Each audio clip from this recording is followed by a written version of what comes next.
अपनी मातृभूमि का ऋण अदा करना है। हर व्यक्ति के कुछ ऋण होते हैं, उसमें से मातृ ऋण भी बहुत महत्वपूर्ण है। तो उस मातृ ऋण को अदा करने की प्रेरणा मुझे हमारे जो सिद्ध बाबा हैं गोरखगिरी में ऊपर, जिनकी आराधना प्रभु राम भी करते थे, आके महोबा में प्रभु राम भी आते थे और सिद्ध बाबा जाते थे। वो रामकुंड नीचे है, वहाँ पे स्नान ध्यान करते थे। फिर सीता जी ऊपर खाना बनाती थी और भ्राता लक्ष्मण सबको खिलाती थी। तभी से वहाँ पे भटा ककरिया का चलन चलता है। लोग वहाँ पे जाते हैं, पहले भोजन बनाते हैं, प्रसाद चढ़ाते हैं, फिर उसको ग्रहण करते हैं। तो वो जो स्थान है उसको हम आज वो भी काफ़ी डेवलप हो रहा है मुख्यमंत्री जी की कृपा से। तो हम लोग, जब मैंने महोबा, मैं तो निकल गया था बहुत पहले यहाँ से, 86 की बात है, 86 में मैं निकल गया था, मैंने इंटर किया था। उसके पहले मैं सरस्वती विद्या मंदिर का छात्र रहा। तो जब मैं छात्र था वहाँ, तो हमारे गुरु जी बैठे हैं यहाँ पे, शिवराम जी, वो प्रिंसिपल थे और उन्होंने हम लोगों को पढ़ाया। तो ये बड़े गौरव की बात है कि वो आज हमारे बीच में, मैं उनको भी नमन करता हूँ। और उन लोगों के ही आदर्श थे जो उन लोगों ने हमें बचपन से प्रेरणा दी, लगा कि समाज के लिए कुछ करना चाहिए। तो मैं लखनऊ चला गया, वहाँ पे वहीं पढ़ा, लखनऊ यूनिवर्सिटी में रहा। फिर वहीं से मैंने जर्नलिज्म किया, मास्टर डिग्री हासिल की। फिर वहीं मैं दैनिक जागरण से मेरी शुरुआत हुई। फिर मैं 26 साल वहीं रहा। मतलब मैं 2015 में महोबा मुझे आना पड़ा, क्योंकि यहाँ पे स्वास्थ्य सेवाएं बहुत ज़्यादा खराब थीं अपने क्षेत्र में। कुछ हमारे परिवार में भी 1-2 लोगों के साथ दिक्कतें हुई, वो मरते मरते बचे। लगा कि इसके लिए कुछ संघर्ष करना पड़ेगा। तो हम यहाँ पे आए और हमने यहाँ सोचा कि एक आंदोलन चलाना जरूरी है स्वास्थ्य सेवाओं के खिलाफ। और हम लोग, उसकी शुरुआत हम लोगों ने करी पोस्ट कार्ड अभियान से। प्रधानमंत्री जी को हम लोगों ने 1 लाख से अधिक खत भेजे। उसी दौरान हम लोगों ने एक और जंग चालू करी, जो आज जंग हमारी 2 चीज़ों पे चल रही है। एक भूख के खिलाफ जंग और एक बीमारियों के खिलाफ जंग। क्योंकि हमारा बुंदेलखंड पिछड़ा था, उस समय सूखाग्रस्त क्षेत्र था, यहाँ पलायन बहुत ज़्यादा था। तो हम लोगों ने घरों से 2 रोटी लेना और चालू किया। और उसके बाद जो हम लोगों को देखते अभावग्रस्त गरीब लोग, उनको हम लोग चौराहों पे, स्टेशन पे जाके खिलाना चालू किया। और वो इत्तेफाक से अभियान इतना अच्छा चला कि उसमें बहुत लोग जुड़ गए और वो टीवी चैनलों में, सारे नेशनल न्यूज़ चैनलों में आना चालू हुआ। उसके बाद वो बहुत ज़्यादा चर्चित हुआ। लोगों के हमारे पास फ़ोन आने लगे बाहर से कि हम लोग आप लोगों का सम्मान करना चाहते हैं, आप लोगों की मदद करना चाहते हैं, पैसा देना चाहते हैं। बड़े बड़े कानपुर के व्यापारी शुरुआत में आए। हमने कहा भाई आप लोग हमारी मदद करना चाहते हैं तो सबसे बड़ी बात यह है कि आप अपने इलाके में जहाँ रहते हैं वहाँ देखिए, कोई व्यक्ति भूखा सोने को मजबूर तो नहीं। अगर आप उसकी मदद कर सकते हैं तो समझ लीजिए हमारी मदद हो गई, आपने हमारा सम्मान कर दिया। अगर आप, वैसे हमें कोई सम्मान नहीं चाहिए, ना हमें कोई मदद चाहिए। हमने इसी तरह से लोगों को प्रेरित किया। तो धीरे धीरे पूरे देश में रोटी बैंक चालू हुए। हमारे पास फंड देने के लिए फॉरेन कंट्रीज से फ़ोन आने लगे। कहीं स्विट्जरलैंड से फ़ोन आता, जो इंडियंस वहाँ रहते हैं, स्वीडन से फ़ोन आता, इंग्लैंड से फ़ोन आता, अमेरिका से फ़ोन आती। बैंक अकाउंट नंबर अपना बता देंगे, हम आपको पैसा देना चाहते हैं।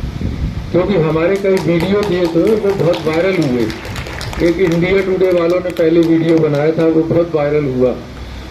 दैनिक जागरण में एक स्टोरी हमारी जो रोटी बैंक पे छपी, वो करोड़ों लोगों ने उसको देखा, पढ़ा। तो इस तरह से, और जो दुनिया की सबसे बड़ी न्यूज़ एजेंसी है, इंग्लैंड की है, रॉयटर, उसने मेरा इंटरव्यू लिया। वो बहुत लंबा इंटरव्यू उसमें आया। उसमें लोग अपना नाम आ जाए इसके लिए लोग तरसा करते हैं। तो वो उसमें मेरा बड़ा इंटरव्यू आया। तो ये एक छोटी छोटी चीजें हैं। और जैसे सुधीर चौधरी हैं, वो जी न्यूज में उस समय डीएनए आता था, तो रोटी बैंक पे उन्होंने 10 मिनट एक डीएनए टेस्ट किया, दिखाया। बीबीसी लंदन से लेके सारे जो बड़े बड़े आज तक, एनडीटीवी, सारे चैनल्स ने वो दिखाया। तो हमने हमारे ऊपर दबाव दिया, लेकिन हमने यही कहा सभी से कि हमारा सम्मान यही है कि आप भूखों को भोजन कराएं और आपके शहर में कोई भूखा सोने को मजबूर ना हो, आपके घर के आसपास ना हो, इसके लिए प्रयास करें। तो वो मेहनत रंग लाई। और आप अगर देखें, जो मोदी जी ने राशन चालू किया कोरोना काल में, ये कई बार प्रधानमंत्री जी ने कहा कि कोई भूखा सोने को मजबूर ना हो। कई राज्यों के मुख्यमंत्रियों ने इस बात को कहा, और ये राशन इसीलिए दिया गया कि कोई भूखा सोने को मजबूर ना रहे। और इसी के लिए मुझे तत्कालीन अखिलेश जी की सरकार थी उस समय 2016 में, क्योंकि हम लोगों ने 2015 में रोटी बैंक प्रारंभ किया था, मुझे उसके लिए लखनऊ में सम्मान भी दिया गया। तो वो एक सिलसिला था, लेकिन हम सम्मानों के भूखे नहीं थे, ना हम लोग चाहते थे। और इत्तेफाक से उस समय मैं अनशन पे था और मैं वो सम्मान लेने स्वयं गया भी नहीं था। मैंने अपने लखनऊ के कुछ मित्रों को कहा था कि, और एक लेटर भेजा था कि आप लोग जाके सम्मान ले लीजिए। इंदिरा गांधी प्रतिष्ठान है, एक इंदिरा प्रतिष्ठान गोमती नगर में, वहां पर वो कार्यक्रम हुआ था। फिर उन लोगों को दिया गया था और उन लोगों ने लिया और फिर मुझे मोहब्बत देने आए। तो ये एक जो शुरुआत थी कि कोई व्यक्ति भूखा न रहे, भूखा सोने को मजबूर न हो, इसमें काफी हद तक हमें सफलता हासिल हुई। क्योंकि बुंदेलखंड में भी सभी जगह रोटी बैंक प्रारंभ हुए, बांदा से, झांसी से, उरई जालौन से, छतरपुर से, और इसके अलावा दिल्ली, हजारीबाग, अहमदाबाद और अहमदनगर, और डब्बे वाले जो बॉम्बे में हैं उन्होंने प्रारंभ किए। तो ये जो रोटी बैंक का किस्सा था। बाकी फिर आती है जो बीमारी के खिलाफ जंग, क्योंकि देखिए आने वाला जो युग है, हम लोगों ने पर्यावरण का इतना नुकसान कर दिया है कि हम लोग बीमारियों के युग में आ गए। हमको अब स्वयं को बचाना है, ये सबसे बड़ा एक दायित्व है, जिम्मेदारी है। इसके प्रति जागरूकता पैदा करना है और इसको आप लोग कर रहे हैं। आप लोग सभी लोग देवदूत हैं। मैं आप सब लोगों को नमन करता हूं। एक बहुत बड़ा काम जो अपने प्रति जागृति, स्वयं के स्वास्थ्य के प्रति कर रहे हैं, क्योंकि शरीर सबसे बड़ा मंदिर है हमारा।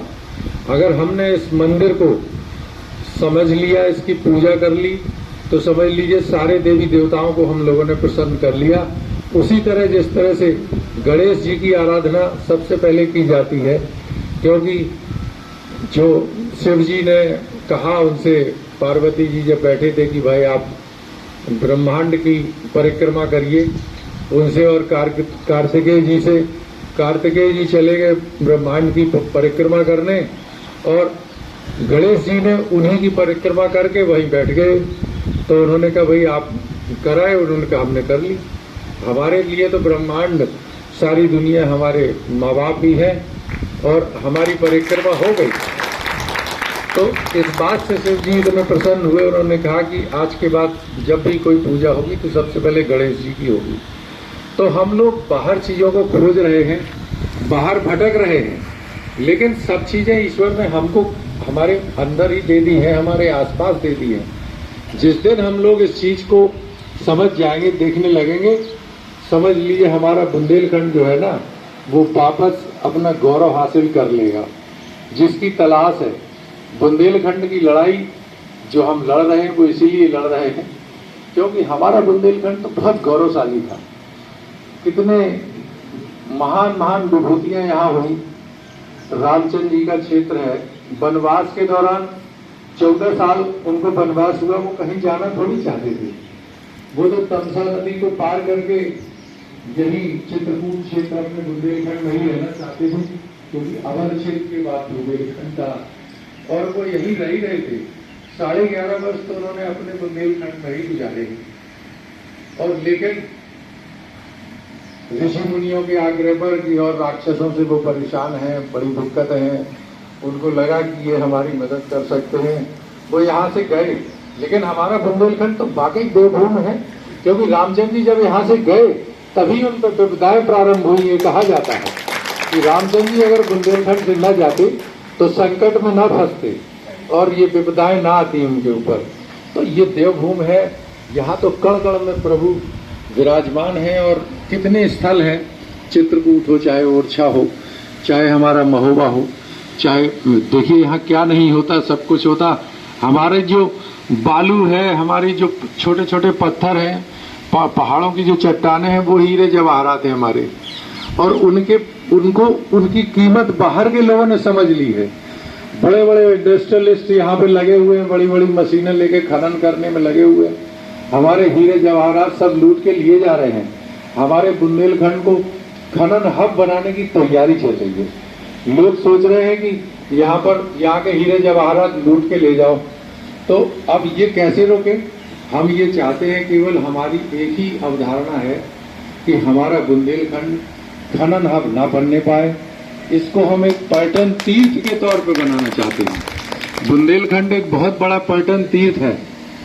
चाहे आप माँ पीताम्बरा बाई से शुरू करिए, चाहे शारदा मैया से मैहर की शुरू करिए, चाहे चित्रकूट से शुरू करिए, चाहे भीमकुंड से शुरू करिए, कहीं से भी शुरू करिए, चाहे पन्ना के जुगल किशोर से शुरू करिए। सभी जगह इतने स्थल हैं, इतनी बड़ी बड़ी जगह हैं कि हमारा बुंदेलखंड आज जो बुंदेलखंड का पर्यटन परपथ बना है, टूरिस्ट सर्किल बना है, उसमें पूरी तरह से इसका विकास नहीं हो पाया। नहीं तो आप देखिए, एक जमाने में जब हम लोग छोटे थे, हमें याद है कि राजस्थान कोई जाना पसंद नहीं करता था। कहते थे अरे वो रेगिस्तान है, वहाँ तो कुछ है नहीं। आज का समय ऐसा है कि पूरी दुनिया से जो हिंदुस्तान में पर्यटक आते हैं वो सबसे पहले राजस्थान जाते हैं। क्यों? उस जगह को वहाँ की सरकारों ने डेवलप किया है कि सारा टूरिस्ट सबसे पहले वहीं जाना चाहता है। सबसे बड़ा डेस्टिनेशन वो बन गया। हमारे कितने मित्र हैं जिन्होंने बुंदेलखंड देखा है और राजस्थान भी देखा है। वो कहते हैं राजस्थान में जितना घूमने लायक है उससे 10 गुना तो बुंदेलखंड में है, 10 गुना महत्वपूर्ण बुंदेलखंड है। लेकिन इसकी इतनी उपेक्षा हुई है कि कुछ पूछिए मत। अगर थोड़ा इसे डेवलप कर दिया जाए तो ये देश का सबसे बड़ा टूरिस्ट प्लेस और टूरिस्ट डेस्टिनेशन बन सकता है। यहाँ रोजगार की कोई कमी नहीं रहेगी, पलायन अपने आप रुक जाएगा। और आप भारत के नक्शे को देखिए, हमारा बुंदेलखंड दिल है हिंदुस्तान का, हृदय स्थल है बुंदेलखंड। देखिए बीच में पड़ता है, बीच में मध्य प्रदेश आता है, फिर मध्य प्रदेश के बीच में जो एरिया है वो बुंदेलखंड का है।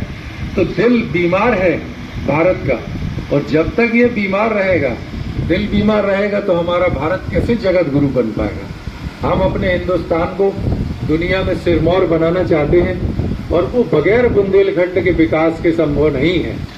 तो हमें बुंदेलखंड को आगे ले जाना है। इसी बात को हम अपने बुंदेलखंड के साथियों को बताने की कोशिश करते हैं कि अपनी मातृभूमि, अपनी धरा की कीमत समझिए। हम लोग सब लोग बाहर भाग रहे हैं, यहाँ कौन देखेगा? यहाँ हम लोगों को देखना होगा। हम तो आज सभी बुंदेलखंड के साथियों का जो बाहर रह रहे हैं उनका आह्वान करते हैं कि आप लोग लौट के आइए, अपनी मातृभूमि की सेवा करिए और उसका ऋण अदा करिए, क्योंकि इससे बड़ा धर्म, इससे बड़ा पुण्य कुछ नहीं हो सकता। तो मैं बहुत ज़्यादा लंबा समय नहीं लेना चाहता, क्योंकि आप लोग सवेरे 5 बजे से बैठे हुए हैं, सबके बहुत से काम हैं, बहुत जगह जाना है। मैं बस अपनी बात इसी के साथ समाप्त करना चाहता हूं। और सबसे बड़ी बात ये भी है कि मेरे साथ जो 2-3 साथी और आए हैं उनका परिचय कराना बहुत जरूरी है, क्योंकि हमारे साथ डॉक्टर देवेंद्र कुमार पुरवार जी हैं, जो बड़े महत्वपूर्ण व्यक्ति हैं, महोबा के प्रतिष्ठित डॉक्टर हैं। और इनकी जो वाइफ है डॉक्टर विभा पुरवार, उनसे परिचित होंगे आप लोग। वो भाजपा महिला मोर्चा की जिलाध्यक्ष हैं। और हमारे अजय मिश्रा जी से तो परिचय करा ही दिया था, क्योंकि ये भी हमारे बहुत ही जुझारू साथी हैं, और कहीं पर भी किसी भी चीज़ में खड़ा कर दीजिए, ये समझ लीजिए पूरा करके ही छोड़ेंगे। और मुझे यहाँ लाने का दायित्व डॉक्टर साहब ने उन्हीं को सौंपा था, तो वो ही मुझे लेके आए हैं। तो मैं उनको भी बहुत बहुत साधुवाद देना चाहता हूँ। और हमारे व्यासी भाई बैठे हैं, जया प्रसाद जी, ये हमारे गोरखगिरी पर्वत के टार्जन कहलाते हैं। कोई व्यक्ति जैसे आता है बाहर से, हमारे यहाँ 2-3 गुफाएं बड़ी मशहूर हैं, अंधियारी चोल और जियारी चोल बड़ी मशहूर है, मर्दन टुंगा, वहाँ जैसे हमारे हरे रामा हरे कृष्णा वाले दिल्ली से आते हैं, 50-100 लोग एक साथ आते हैं, वो जाते हैं। कोई और भी रोज आता है, उनका भाई हमें अंधियारी चोल जाना है, वहाँ जाना आम आदमी के बस की बात नहीं, तो हमारे ग्यासी भाई उसको तुरंत ले जाएंगे।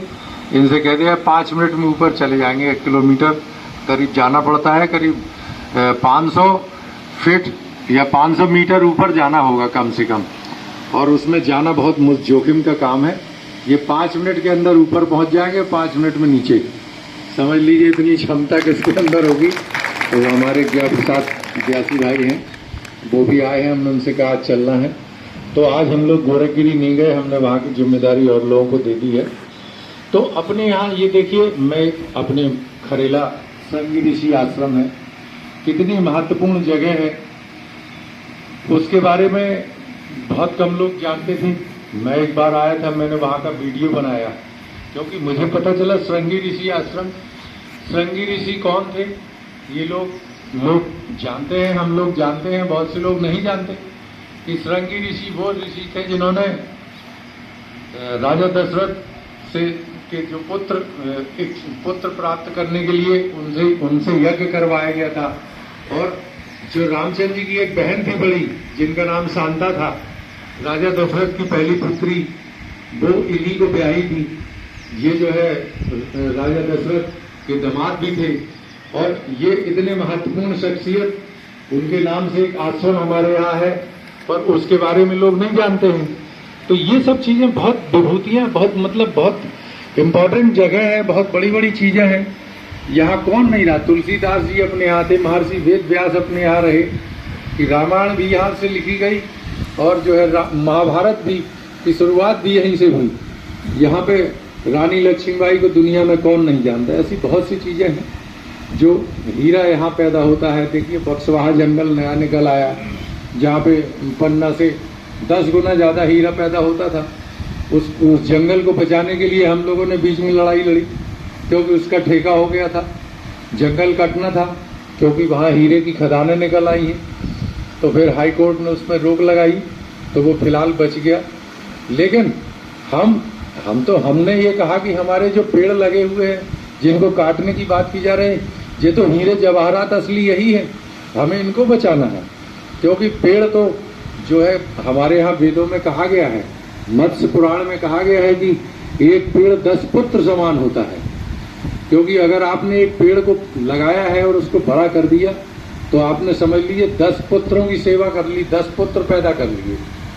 तो वो पेड़ों को बचाना है। पर्यावरण हमारा बुंदेलखंड का बड़ा खराब हो रहा है, तो ये पेड़ों को बचाना है। हम तो ये भी एक संकल्प लेने वाले हैं कि किसी भी पेड़ को न काटा जाए। अगर कहीं भी पेड़ अगर आप लगा नहीं सकते तो आप काटिए मत, ये बहुत जरूरी है। क्योंकि पेड़ हमारे जीवित ऑक्सीजन प्लांट हैं। एक व्यक्ति को जितनी ऑक्सीजन चाहिए, उतनी उससे कई गुना ज्यादा ऑक्सीजन एक पेड़ देता है। हमें इनको बचाना है, और जहाँ पे हरियाली है समझ लीजिए वही स्वर्ग है। तो ये बहुत जरूरी चीजें हैं। हम सब लोगों को इस बात पे संकल्प भी लेना चाहिए, या जैसे जो पेड़ लगाए गए हैं उनको बचाना उससे बड़ी जिम्मेदारी है। तो ये हमें बुंदेलखंड को सबसे पहले इसकी कीमत समझनी है कि ये हिंदुस्तान का दिल है, और हम दिल में बैठे हैं हिंदुस्तान के। तो समझ लीजिए हम लोगों ने पूर्व जन्म में कोई बहुत अच्छे कर्म किए होंगे, तभी हमें यहाँ जन्म मिला, और हम लोग बहुत सौभाग्यशाली हैं। बुंदेलखंड के लोग सोचते हैं अरे हम तो बहुत पिछड़े हैं, हम बहुत दुर्भाग्यशाली हैं, हमारी तरक्की नहीं हो पा रही है। हम लोग बहुत सौभाग्यशाली हैं कि अभी हमारे यहाँ का पर्यावरण बचा हुआ है। हम लोग दिल्ली वालों, बम्बई वालों से और जो महानगरों के लोगों से बहुत सौभाग्यशाली हैं, क्योंकि हम लोगों को शुद्ध हवा मिल रही है, शुद्ध वातावरण हमारे यहाँ का है। हम लोग बीमार कम हैं, वो लोग ज्यादा बीमार हैं। आप शहरों में जाइए, सभी लोग दवाइयों का नाश्ता करते हैं। कितने मतलब वहां पे 80-90% लोग डायबिटीज और ब्लड प्रेशर के मरीज हो चुके हैं। हमारे यहाँ तो अभी गनीमत है, ये हालत अभी सुधरी हुई है। हम अगर अपने आप को अभी बचा ले, सहेज ले, तो हम शहर नहीं बनाना चाहते बुंदेलखंड को। हम नहीं चाहते यहाँ बहुत बड़ी बड़ी फैक्ट्रियां लगे, महानगरों की तरह यहाँ भी लोग हम कीड़े मकोड़ों की तरह जीवन जीने के लिए मजबूर हो जाए, सिर्फ पैसे के लिए जिए। हम नहीं चाहते कि एक कबरई हमारे यहाँ था, सैकड़ों कबरई, हजारों कबरई पैदा हो जाए। हम बुंदेलखंड, हम पिछड़े रहे, ये अच्छा है हमारे लिए। हम पिछड़े जरूर रहे आर्थिक रूप से, लेकिन और चीजें हम लोगों को दी है प्रकृति ने, हम लोगों को जो ज्यादा महत्वपूर्ण है। और हम बहुत सौभाग्यशाली है। आप सब लोग अपने आप को सौभाग्यशाली मानिए, खुशनसीब मानिए कि ऐसी माटी हमारे बुंदेलखंड की है। अभी देखिए चिरंजीव आचार्य जी ने बहुत अच्छा वो सुनाया था गाना कि ऐसी माटी ने भारत के खंड खंड में जन्म दइयो, विधाता बुंदेलखंड में देवता भी तरसते हैं यहाँ के लिए। तो वाकई ऐसी माटी है हमारी बुंदेलखंड की। हम सब लोग बहुत सौभाग्यशाली हैं और हमें अपने आप पर गर्व होना चाहिए। और आगे आने वाला हम लोगों पर देवी देवताओं की सबसे ज्यादा कृपा है, क्योंकि उन लोगों ने हमको बचा के रखा। काश अगर यहाँ बड़ी बड़ी फैक्ट्रियां लग गई होती तो यहाँ आज हम लोग ऐसे सांस नहीं ले पाते, हम लोग नहीं जी पाते। तो ये हम लोग सौभाग्यशाली हैं। हम विकास चाहते हैं, पर नेचुरल चाहते हैं, प्रकृति के हिसाब से चाहते हैं, जिसमें हम लोग स्वस्थ रहें, समृद्ध रहें। वही सबसे बड़ी दौलत है, उसी को बचाना है। इसी के बाद साथ में अपनी वाणी को विराम देता हूँ और पुनः सभी साथियों को नमन करता हूँ कि उन लोगों ने मेरी बात को ध्यानपूर्वक सुना। और मैं पुनः डॉक्टर साहब को भी नमन करता हूँ, प्रणाम करता हूँ कि उन्होंने आज मुझे इस मंच पे बुलाया। मैं इसके लिए तहे दिल से उनका शुक्रगुजार हूँ। धन्यवाद। और बुंदेलखंड के लिए मैं जाने से पहले एक थोड़ा सा निवेदन अजय भाई ने मुझे याद दिलाया कि देखिए हम लोग नमस्कार करते हैं, सब कुछ करते हैं, लेकिन अपनी माटी के लिए भी अगर नमन करें, जैसे हम लोगों ने एक बीच में चालू किया था अभियान कि हम लोग मिलते हैं तो जय जय बुंदेलखंड करते हैं। तो मैं सब चाहता हूँ कि जाते जाते लास्ट में लोगों से एक नारा थोड़ी हो जाए, जय जय बुंदेलखंड, जय जय बुंदेलखंड, जय जय भारत अखंड, जय जय भारत अखंड। धन्यवाद।